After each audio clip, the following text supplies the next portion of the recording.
Ndër të tjera në lajme do të ndiqni, Banka e Shqipërisë licencoi bankën turke Ziraat, e cila do të hap degën e saj të parë në Tiranë, është e specializuar për kreditimin e sektorit bujqësor.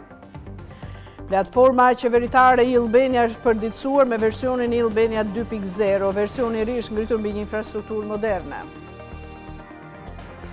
Eksportet u rritën me 16.9% në prill, ato u nxitën nga energjia, karburante dhe metalet.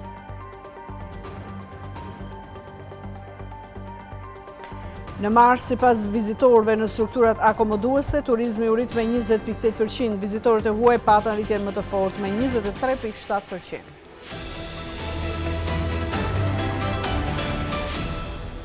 Për këto dhe të tjera në ndiqni me lajmet qendrore. Banka e Shqipërisë ka licencuar bankën turke Ziraat, e cila do të hap degën e saj të parë në Tiranë, pas miratimit parapraktë dhe në vitin 2025. Ziraat pritet të rrisë financimin për sektorin e bujqësisë, duke bërë kështu banka e dytë me kapital turk që operon në Shqipëri. Banka e Shqipërisë ka vendosur më në fund të licencojë bankën bujqësore turke Ziraat pas disa muajsh nga dhënia e miratimit paraprak. Sipas njoftimit të Bankës Qendrore në mbledhjen e datës 6 maj 2026, Këshilli Mbikëqyrës vendosi të miratojë dhënien e licencës për ushtrimin e veprimtarisë bankare dhe financiare degës së bankës së huaj Ziraat. Në gusht 2025 u dha miratimi paraprak nga Banka e Shqipërisë për licencimin e Ziraat. Në përputhje me dokumentacionin e paraqitur në Bankën e Shqipërisë, është shqyrtuar aplikimi i Ziraat për pajisjen me licencë për ushtrimin e veprimtarisë bankare dhe financiare. Ajo do të ushtrojë veprimtaritë bankare dhe financiare në përputhje me kushtet dhe kërkesat e licencës së miratuar nga Banka e Shqipërisë. Ziraat Bank është një bankë tregtare që operon në Republikën e Turqisë prej vitit 1863 me licencë të vlefshme bankare dhe lejo operimin në mbikëqyrjen e Agjencisë së Rregullimit dhe Mbikëqyrjes Bankare. Jashtë territorit turk, aktiviteti i saj shtrihet edhe në disa shtete të tjera, si Mbretëria e Bashkuar, Bullgaria, Greqia, Kosova, Çipria Veriore e të tjera. Aktualisht në vendin tonë operojnë 12 banka, shumica prej tyre me kapital të huaj dhe një pjesë më e vogël me kapital vendas. Njëra prej tyre u licencua së fundmi, Jet Bank, banka e parë digjitale në Shqipëri. Gjatë 2024-s, Banka Ziraat paraqiti një kërkesë pranë Bankës së Shqipërisë për licencimin e degës së saj të parë në Tiranë. Ziraat do të jetë banka e dytë me kapital turk në Shqipëri. Një bankë e tillë është specializuar për huadhënien ndaj bizneseve që operojnë në fushën e bujqësisë dhe pritet të arrisë më tej mbështetjen financiare ndaj këtij sektori. Banka e Shqipërisë ka propozuar rregulla të reja që detyrojnë bankat tregtare të tregojnë qartë kostot reale të këmbimit valutor për pagesat me kartë, ATM dhe transfertat online. Ndryshimet synojnë më shumë transparencë dhe mbrojtje për konsumatorët, si dhe afrimin e sistemit shqiptar të pagesave me standardet evropiane. Qytetarët shqiptar pritet të kenë më shumë informacion dhe transparencë për kostot reale të pagesave dhe këmbimit valutor. Banka e Shqipërisë ka nxjerrë për konsultim një projekt vendim të ri, i cili parashikon ndryshime në rregulloren për tarifat e llogarive të pagesave dhe transfertet bankare. Ndryshimet fokusohen kryesisht te pagesat me kartë, tërheqjet në ATM dhe transfertat online në valutë të huaj. Sipas draftit, bankat dhe institucionet financiare do të duhet t'u tregojnë klientëve përpara kryerjes së transaksionit sa kushton realisht këmbimi valutor. Kjo do të bëhet duke shfaqur diferencën mes kursit të aplikuar dhe kursit zyrtar të publikuar nga Banka e Shqipërisë në formën e një përqindjeje shtesë. Praktikisht, klientët do të kenë mundësi të kuptojnë më njëherë nëse kursi ofruar nga ATM-ja, POS-i apo banka është më i shtrenjtë se kursi zyrtar i trekut. Projekt vendimi synon të rrisë mbrojtjen e konsumatorëve, sidomos në raste të pagesave jashtë vendit apo në monedha të ndryshme nga ajo llogarisë bankare. Bankomatet dhe pajisjet POS do të detyrohen të shfaqin qartë shumën që do të debitohet nga llogaria e klientit dhe shumën që përfiton pala tjetër përpara konfirmimit të pagesës. Një tjetër risi është detyrimi për banka që të dërgojnë njoftime elektronike për klientët pas pagesave apo tërheqjeve në valutë të huaj. Këto njoftime do të jenë falas dhe klientët do të kenë të drejtë të zgjedhin nëse duan t'i marrin apo jo. Ndryshime parashikohen edhe për transfertat online dhe pagesat SEPA. Bankat do të duhet të informojnë paraprakisht për tarifat e kombimit valutor, kostot totale të transfertës dhe shumën që do të marrë përfituesi. Sipas Bankës së Shqipërisë, këto masa synojnë të rrisin transparencën në tregun e pagesave dhe të përafrojnë më tej sistemin shqiptar me standardet evropiane. Projekt vendimi pritet të hyjë në fuqi në dhjetor të vitit 2027. Platforma qeveritare e-Albania është përditësuar me versionin e ri të e-Albania 2.0, ndërtuar mbi një infrastrukturë moderne që synon të ofrojë shërbime më të shpejta, më të aksesueshme dhe më gjithëpërfshirëse edhe për personat me aftësi të kufizuara.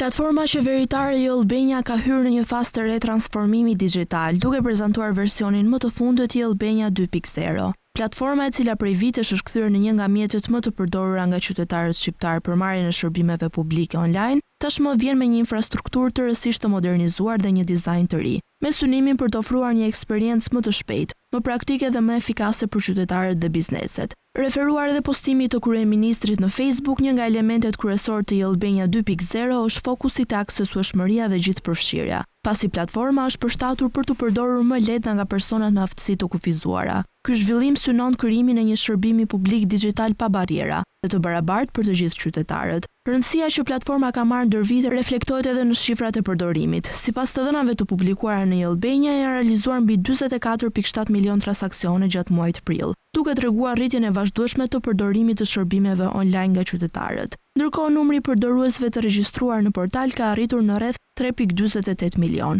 një tregues i qartë i përhapjes së gjerë të platformës në vend. Aktualisht platforma mbron 1279 shërbime elektronike, të cilat përfshin dokumente personale, aplikime administrative, certifikata, pagesa dhe procedura të ndryshme shtetërore. Kjo ka reduktuar ndjeshëm nevojën për paraqitjen fizike në institucionet publike, duke kursyer kohë dhe burokraci për qytetarët dhe bizneset. Një tjetër tregues i rritjes së përdorimit të shërbimeve digjitale janë edhe numri i dokumenteve me vulje elektronike, i cili ka arritur në mbi 962.000 gjatë këtij muaji. Përdorimi i dokumenteve elektronike po bëhet gjithnjë më i zakonshëm, duke rritur besimin të shërbimeve online dhe duke përshpejtuar procesin e digitalizimit të administratës publike. Modernizimi i e-Albania shihet si një hap i rëndësishëm drejt ndërtimit të një administrate më efikase dhe moderne, në një kohë ku shërbimet digjitale po marrin një rol gjithnjë më të madh në jetën e përditshme të qytetarëve.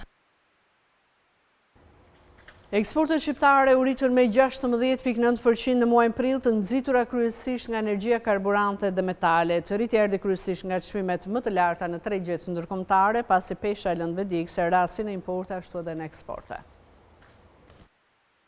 Eksportet e madhrave shënuan rritje të fortë edhe në muajin prill, duke ngushtuar njëkohësisht deficitin tregtar, ndërsa ndikimi i çmimeve të energjisë dhe tensioneve në lindjen e mesme vijon të reflektohet te tregtia jashtme shqiptare. Sipas të dhënave zyrtare të Instat, në prill të vitit aktual, eksportet arritën vlerën 34.9 miliard lekë, duke u ngjitur me 16.9% krahasuar me të njëjtën muaj të një viti më parë dhe me 6.8% në raport me marsin. Importet arritën në 79 miliard lekë me një rritje më të moderuar prej 4.4% në terma vjetor, ndërsa ranë me 1.6% krahasuar me muajin paralendës. Si rezultat, deficiti tregtar zbriti në 44.1 miliard lekë, me një tkurrje prej 3.8% në raport me prillin e vitit kaluar. Rritja e eksporteve është mbështetur kryesisht nga grupi minerale lëndë dioksid dhe energji elektrike, që dha kontributin më të madh pozitiv me 9.8 pikë%, i ndjekur nga materialet e ndërtimit dhe metalet me 6.6 pikë%.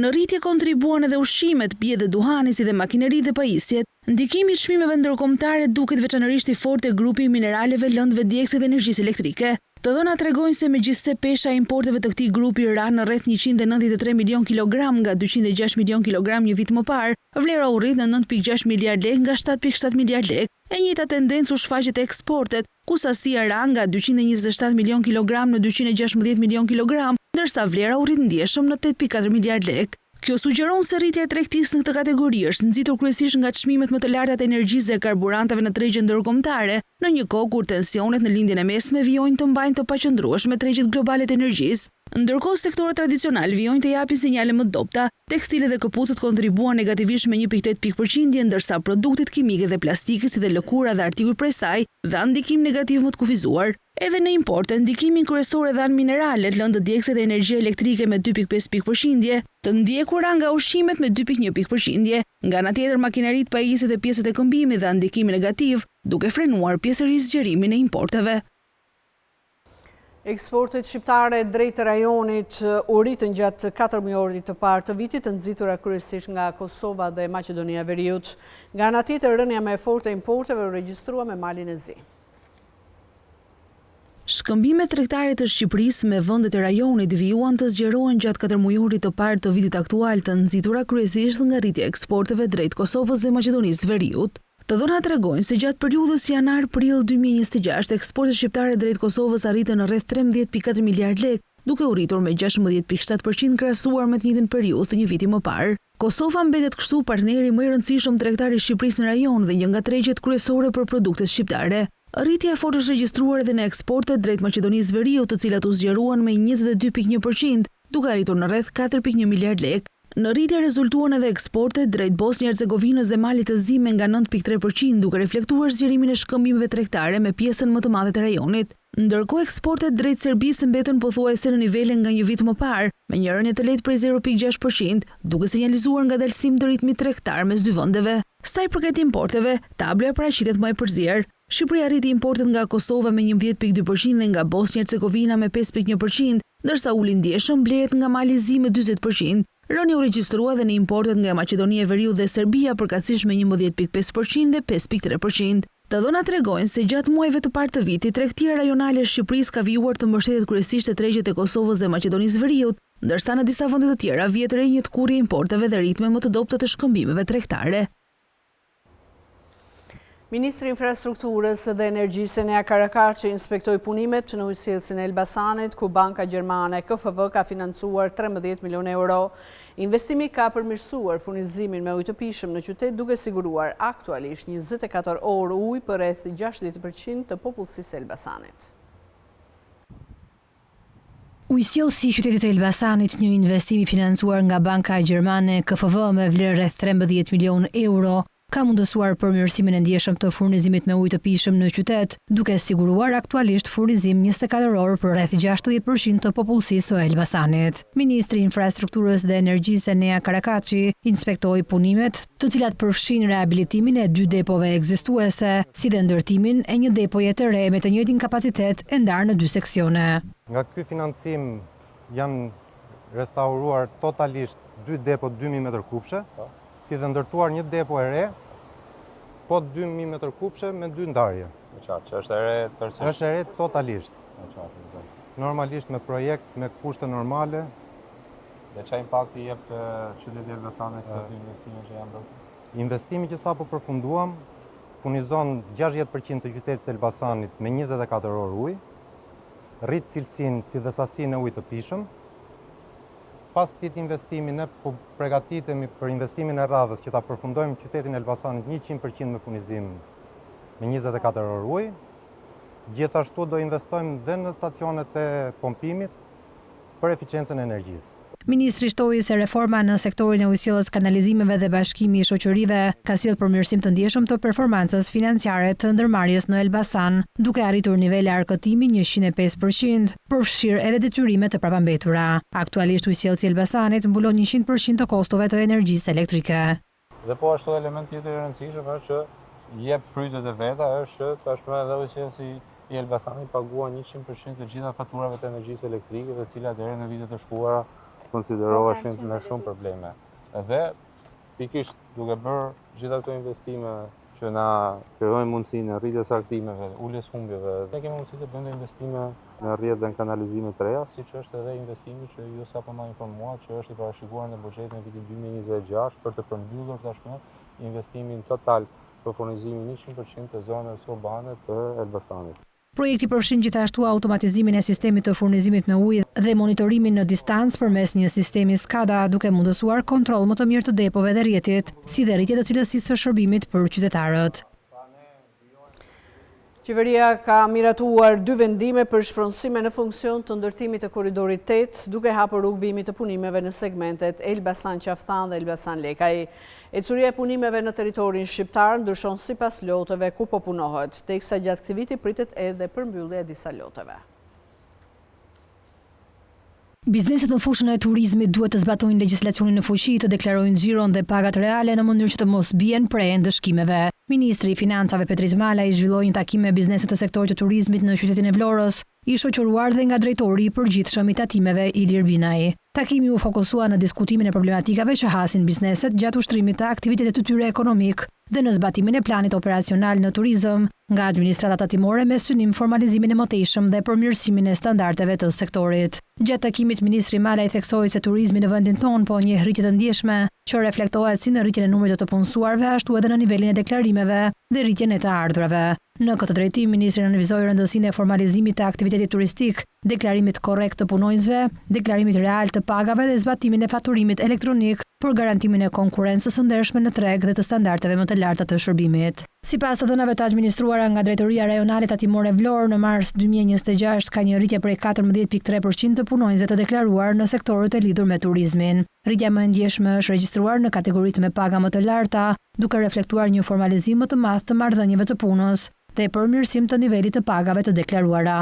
Gjithashtu ka një rritje të konsiderueshme të pagesave dhe deklarimeve nga bizneset turistike gjatë vitit 2025. Pagesat e TVSH-s arritën në 215.1 milion lek ose 54% më shumë krahasuar me vitin 2024. Rritje të ndjeshme janë evidentuar edhe në aktivitetet e akomodimit, shërbimeve ushqimore dhe të njësmeqëra të mjeteve të transportit. Në kuadër të planit sektorial të turizmit 2026, administrata tatimore do të intensifikojë masat për rritjen e përputhshmërisë tatimore, përmirësimin e transparencës dhe monitorimin e deklarimeve përmes analizës së rrezikut dhe përdorimit të teknologjive të avancuara. Ky plan parashikon kontrollet e targetuara ndaj subjekteve me risk të lartë, verifikimin e deklarimit të punonjësve dhe zbatimin korrekt të faturimit elektronik për çdo shërbim të ofruar me qëllim garantimin e konkurrencës së ndershme dhe zhvillimit të qëndrueshëm të sektorit të turizmit. Banka Europiane për Ndërtim dhe Zhvillim po shërton financimi 53 milion euro për ndërtimin e 2 impianteve fotovoltaike dhe një sistemi të magazinimit të energjisë në Shqipëri. Kosto totale e këtij projekti vlerësohet në rreth 105 milion euro, teksa kredia është në fazë shqyrtimi dhe miratimi i saj në bord është parashikuar në korrik 2026. Turizmi në Shqipëri vijon të jap sinjale rritjeje edhe jashtë sezonit veror. Gjatë muajit mars, numri vizitorëve që u akomodua në strukturat akomoduese në vend u rrit me 20.8% krahasuar me të njëjtën periudhë të një viti më parë, duke treguar se interesi për Shqipërinë si destinacion po zgjerohet gjithnjë më shumë, sidomos nga turistët e huaj. Sipas të dhënave, vizitorët jo rezident ishin ata që udhëhoqën rritjen gjatë këtij muaji, me një zgjerim prej 23.7%, ndërsa turistët rezident shënuan një rritje prej 15.9%. Ky ndryshim vjen pas 2 muajve të parë të vitit, kur ritmin më të lartë të rritjes e kishin mbajtur vizitorët rezident. Të dhënat tregojnë se Shqipëria po tërheq gjithnjë më shumë vëmendjen e turistëve të huaj, edhe në periudha që tradicionalisht konsideroheshin më të qeta për sektorin. Edhe në qëndrimet në strukturat akomoduese kanë vijuar trendin pozitiv, duke u rritur me 12.8% në krahasim me marsin e vitit të kaluar. Vizitorët rezident regjistruan një rritje prej 9.8% në qëndrimeve, ndërsa turistët jo rezident shënuan një zgjerim edhe më të fortë me 14.4%. Kjo tregon se jo vetëm numri i turistëve po rritet, por edhe kozgjatja e qëndrimit të tyre në vend. Rajoni qendror mbetet destinacioni më i preferuar për turistët, duke regjistruar rreth 62.000 vizitorë në struktura akomoduese. Ndërkohë rajoni verior i ndjetet i dyti me afro 31.000 vizitorë, ndërsa rajoni jugor regjistroi rreth 16.000 vizitorë. Në total gjatë muajit mars u regjistruan afërsisht 108.000 vizitorë në hotele dhe struktura të tjera akomoduese në të gjithë vendin.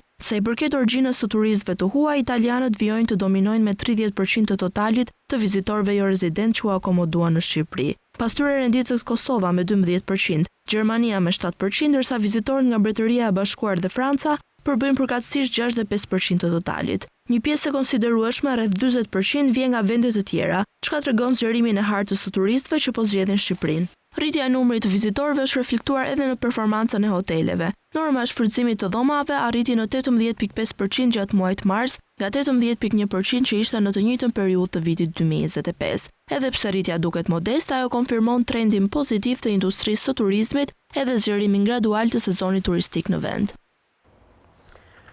Tregtia po kthehet në magnetin kryesor të sipërmarrjeve të reja në Shqipëri, nga dyqanet dhe shërbimet tek aktivitetet e lidhura me turizmin dhe automjetet. Mbi 15.000 biznese të reja janë regjistruar gjatë 4 muajve të parë të këtij viti, duke treguar se sektori privat po vijon të kërkojë hapësira të reja në treg. Tregtia me pakicë dhe shumicë duket se po bëhet sektori dominues i ekonomisë shqiptare sa i përket hapjes së bizneseve të reja. Dyqane, aktivitete shërbimi dhe sipërmarrje të lidhura me shitjen me pakicë e shumicë vijojnë të zënë peshën kryesore të regjistrimeve në vend, duke reflektuar orientimin e tregut drejt konsumit dhe shërbimeve. Në 4 muajt e parë të këtij viti, Qendra Kombëtare e Biznesit ka regjistruar gjithsej 15.970 biznese të reja në Shqipëri, referuar të dhënave, tregtia me pakicë dhe shumicë, mbetet sektori me eksperimentet më të larta si në hapjen ashtu edhe në mbylljen e aktiviteteve. Një lëvizje e tillë tregon konkurrencë në treg, por edhe tendencën e shumë supermarketeve për të investuar në aktivitetet me hyrje më të shpejtë në treg dhe me kosto më të ulët operimi, ndërkohë ndër sektorët më të ndikuar nga regjistrimet e reja rezulton riparimi i automjeteve dhe motorcikletave, me mbi 1000 biznese të reja të hapura gjatë kësaj periudhe. Rritje të konsiderueshme kanë shënuar edhe sektori i akomodimit dhe shërbimit ushqimor, me mbi 1100 biznese të reja, i nxitur kryesisht nga turizmi dhe zgjerimi i aktivitetit në zonat urbane dhe bregdetare. Po ashtu, aktivitetet profesionale, shkencore dhe teknike regjistrojnë rreth 390 biznese të reja, duke reflektuar rritjen e kërkesës për shërbime të specializuara dhe profesione të lidhura me teknologjinë, konsulencën dhe ekspertizën profesionale. Sipas të dhënave të Qendrës Kombëtare të Biznesit, ndërthimi, transporti dhe shërbimet profesionale mbeten ndër sektorët me aktivitetin më të lartë të regjistrimeve, duke treguar se investimet vijojnë të orientohen drejt infrastrukturës, logjistikës dhe sektorëve të lidhur me zhvillimin ekonomik. Por sa i rëndësishëm është këshillimi për nisjen e sipërmarrjeve të reja, ndjekim kronikën.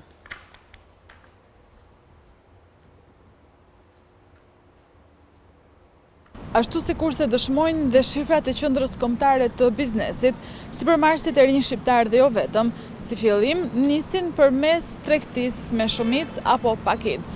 Por sa i rëndësishëm është një orientim i tregut për sa i përket nisjes së bizneseve të reja. Absolutisht, institucionet politik bërse, qoftë ato qeveritare, qendrore, qoftë ato vendore, duhet të orientojnë dhe duhet të informojnë në çdo hap qytetarët, në mënyrë që ta dinë drejt kujt drejtimi po shkon kërkesa, kush janë ato sektorë të biznesit që për 2 vjet, për 3 vjet, për 5 vjet do të jenë fitimprurës dhe kush janë ata të cilët do vinë në të kurje, në mënyrë që qytetarët mos të investohen dhe të mos futen në të harxojnë paratë dhe energjitë e tyre në një drejtim, kur institucionet shtetërore po e shikojnë që mbas 2 apo 3 viteve do vinë në ulje. Padyshim roli i tyre është shumë i rëndësishëm edhe i thelbësor madje në pikën fillestare.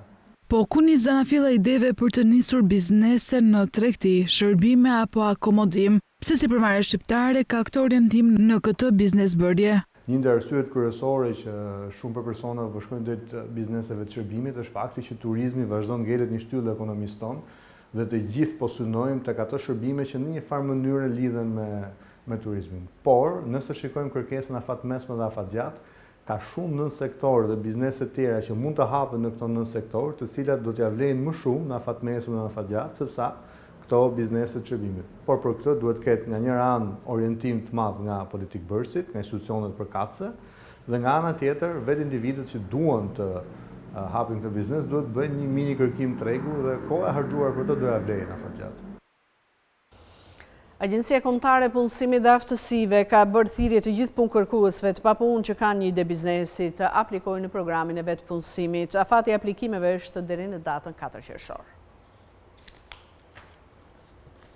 Agjencia Kombëtare e Punësimit dhe Aftësive u bën thirrje të gjithë punëkërkuesve të papunë që kanë një ide biznesi të aplikojnë në programin e vetë punësimit, një mundësi konkrete për të nisur një aktivitet të ri dhe për të siguruar mbështetje financiare. Afati i aplikimeve është deri më 4 qershor, ndërsa programi synon të mbështesë sipërmarrësit e rinj që duan të hedhin hapat e parë drejt krijimit të biznesit të tyre. Sipas njoftimit të bërë të ditur nga Agjencia Kombëtare e Punësimit dhe Aftësive, punëkërkuesit që kanë një ide të qartë biznesi do të trajnohen dhe asistohen nga ekspertë të kualifikuar. Gjatë procesit, ata do të punojnë për hartimin e një plani të konsoliduar biznesi, i cili më pas do të vlerësohet nga specialistët përkatës. Planet më të mira të biznesit do të financohen deri në vlerë 1 milion lekë, duke krijuar mundësi reale për hapjen e aktiviteteve të reja dhe vetpunësimin e qytetarëve. Programi synon jo vetëm mbështetjen financiare, por edhe zhvillimin e aftësive profesionale dhe sipërmarrëse për të rinjt dhe personat e papunë që kërkojnë të ndërtojnë një të ardhme më të sigurt ekonomike. Aplikimet kryhen online përmes platformës Yellbenja, ndërsa të interesuarit mund të informohen më shumë mbi kriteret dhe procedurat e aplikimit në faqet zyrtare të Agjencisë Kombëtare të Punësimit dhe Aftësive. Kjo nismë synon të nxjisë punësimin dhe zhvillimin e sipërmarrjes në vend.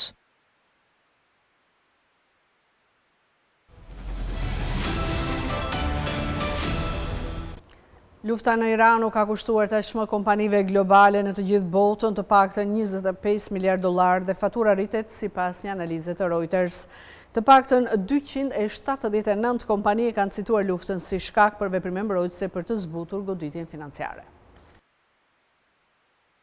Lufta SBA Izrael me Iranin u ka kushtuar tashmë kompanive në të gjithë botën të paktën 25 miliard dollar dhe fatura po rritet sipas një analize të Reuters. Bizneset po përballen me çmimet në rritje të energjisë, zinxhirët e furnizimit të thyer dhe rrugët tregtare të prera nga bllokimi i Iranit në ngushticën e Hormuzit. Të paktën 279 kompani e kanë cituar luftën si një shkak për veprime mbrojtëse për të zbutur goditjen financiare, duke përfshirë rritjen e çmimeve dhe uljen e prodhimit, tregon analiza. Të tjera kanë pezulluar dividendët, pushuar stafin nga puna, shtuar tarifa shtesë për karburantin ose kanë kërkuar ndihmë emergjente qeveritare. Trazirat e fundit në një seri ngjarjesh globale shqetësuese për biznesin pas pandemisë COVID-19 dhe pushtimit të Ukrainës nga Rusia, po i zbusin pritjet për pjesën tjetër të vitit, me pak kuptim se një marrëveshje për t'i dhënë fund konfliktit do të jetë e afërt. Ndërsa rritja ngadalësohet, fuqia e çmimeve do të dobësohet dhe kostot fikse do të bëhen më të vështira për t'u absorbuar, thonë analistët,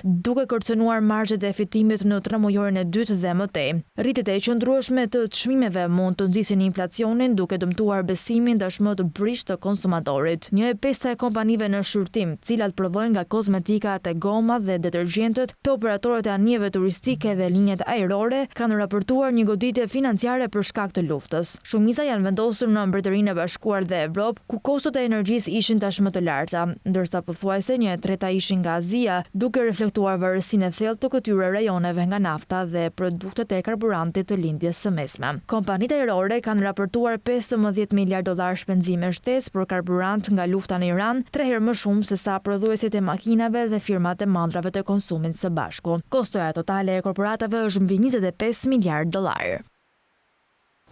Çmimet e naftës vazhduan rritje, ndërsa përpjekjet për t'i dhënë fund luftës me Iranin duket se kanë ngecur. Pasi një central bërthamor në Emiratet e Bashkuara Arabe u sulmua, Trump pritet të takohet me këshilltarët kryesor të sigurisë kombëtare të martën për të diskutuar mundësitë për veprime ushtarake në lidhje me Iranin.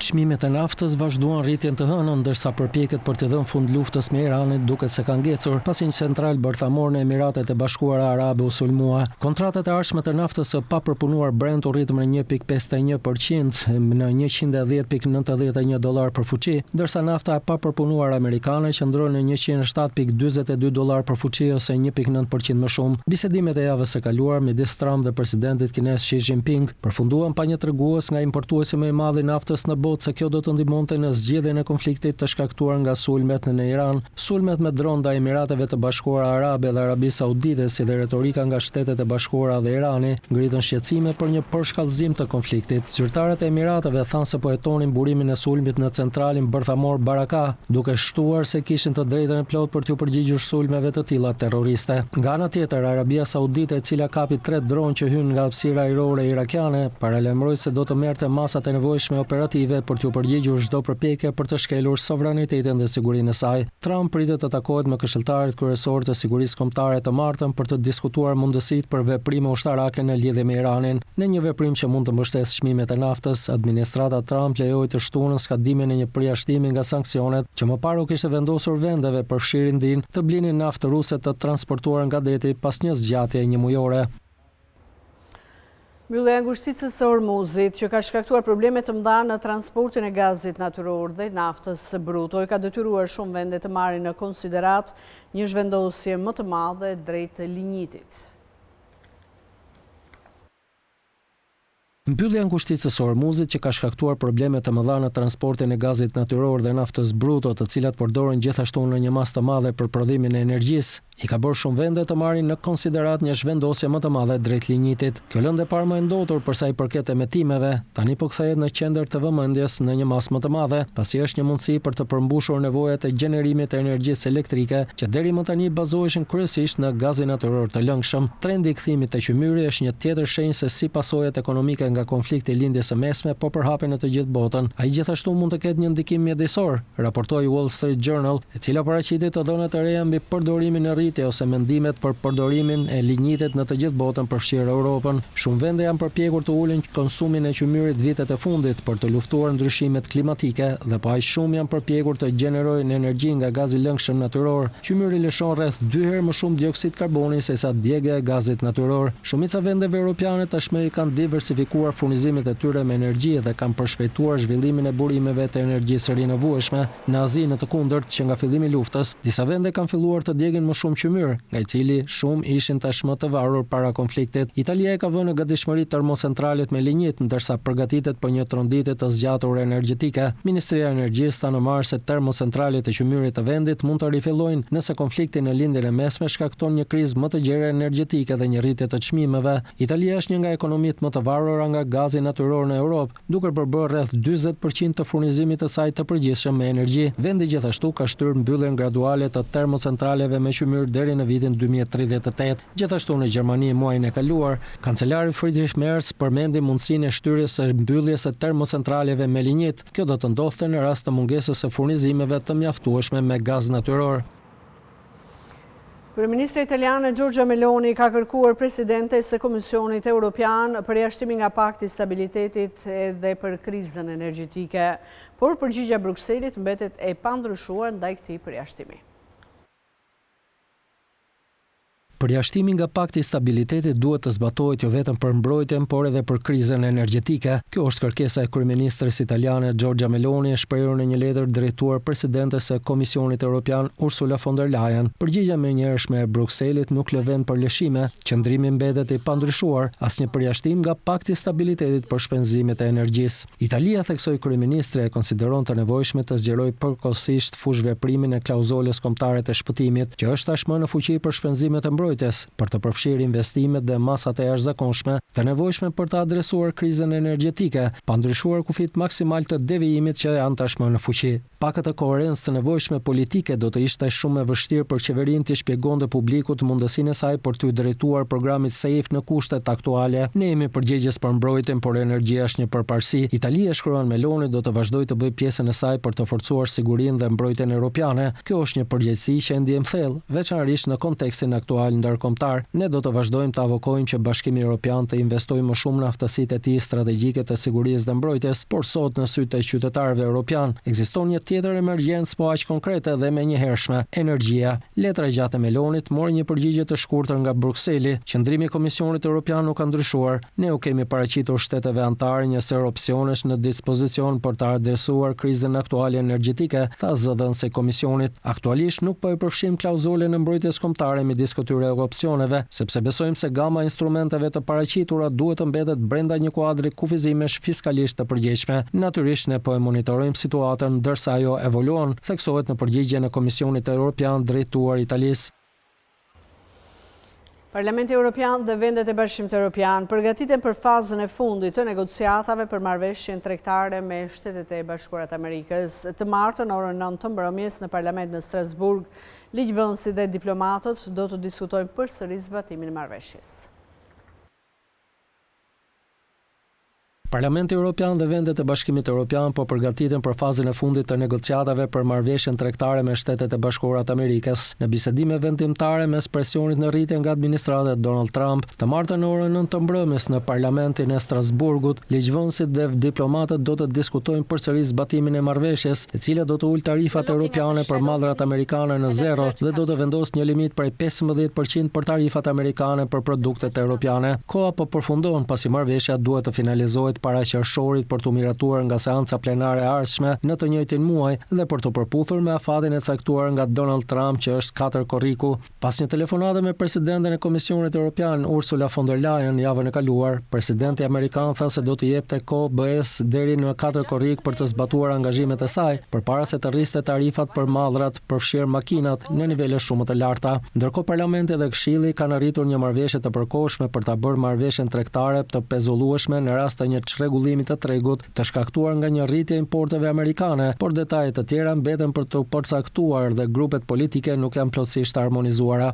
Parlamenti Evropian dëshiron që marrëveshja të fillojë vetëm pasi Washingtoni të përmbush kufirin e tarifave prej 15%, ndërsa Komisioni dhe disa shtete anëtare preferojnë që ajo të fillojë menjëherë. Klauzola e rifillimit të aktivitetit u prezantua nga eurodeputetët pasi një vendim i Gjykatës së Lartë të Shteteve të Bashkuara në shkurt i shpalli të paligjshme tarifat e vitit 2025 të Shteteve të Bashkuara, duke shtyrë Washingtonin të vendosë tarifa të reja për mallrat e Bashkimit Evropian, që tani janë mesatarisht mbi tavanin e rëndakort, duke shkelur kështu marrëveshjen. Eurodeputetët duan gjithashtu që Bashkimi Evropian të jetë në gjendje të pezullojë marrëveshjen në rast të kërcënimeve ndaj integritetit territorial, të tilla si ato të bëra nga Trump në fillim të këtij viti. Por Komisioni kundërshton këtë dispozit. Negociatat po vazhdojnë gjithashtu për një datë skadimi për marrëveshjen me ligjvënësit që propozojnë marsin 2028.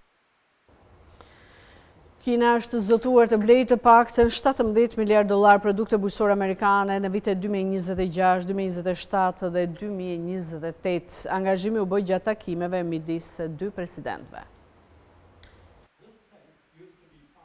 Kina është zotuar të blejë të paktën $17 miliard produkte bujqësore amerikane në vitet 2026, 2027 dhe 2028, tha Shtëpia e Bardhë në një dokument informues. Angazhimi u bë gjatë takimeve midis presidentit të SBA-s Donald Trump dhe presidentit kinez Xi Jinping javën e kaluar. Ka pasur një rënje të ndjeshme të eksporteve bujqësore të SBA-s në Kinë pasi raundet e tarifave të vitit të kaluar kufizuan ndjeshëm tregtinë, e cila ra me 65.7% nga viti në vit në $8.4 miliard në vitin 2025, sipas të dhënave të Departamentit të Bujqësisë në SBA. Kina e ka zvogëluar ndjeshëm varësinë e saj nga mallat bujqësore amerikane që nga mandati i parë i Trump, duke furnizuar afërsisht 20% të sojës së saj nga SBA-ja në vitin 2024, një vit para saj të kthehej në detyrë nga 41% në vitin 2016. Shtëpia e Bardhë tha se Kina do të bashkëpunojë me rregullatorët amerikanë për të hequr pezullimet e implantave të mishit të viçit në SBA dhe për të rifilluar importet e shpendëve nga shtetet amerikane të përcaktuara si të lira nga gripi i shpendëve. Duke konfirmuar deklaratat e mëparshme nga qeveria kineze, Shtëpia e Bardhë tha gjithashtu të dielën se dy ekonomitë më të mëdha në botë do të krijojnë një bord tregtar dhe një bord investimesh. Bordet do të zgjidhin shqetësimet në lidhje me aksesin në treg për produktet bujqësore dhe do të zgjerojnë tregtinë sipas një kuadri të reduktimit të tarifave reciproke.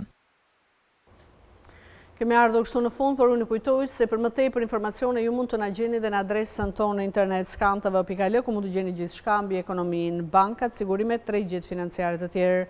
Gjithashtu mund të na ndiqni edhe në rrjetet sociale si Facebook, Instagram, YouTube dhe LinkedIn. Unë ju falenderoj që na keni ndjekur, bashkë miru takofshi.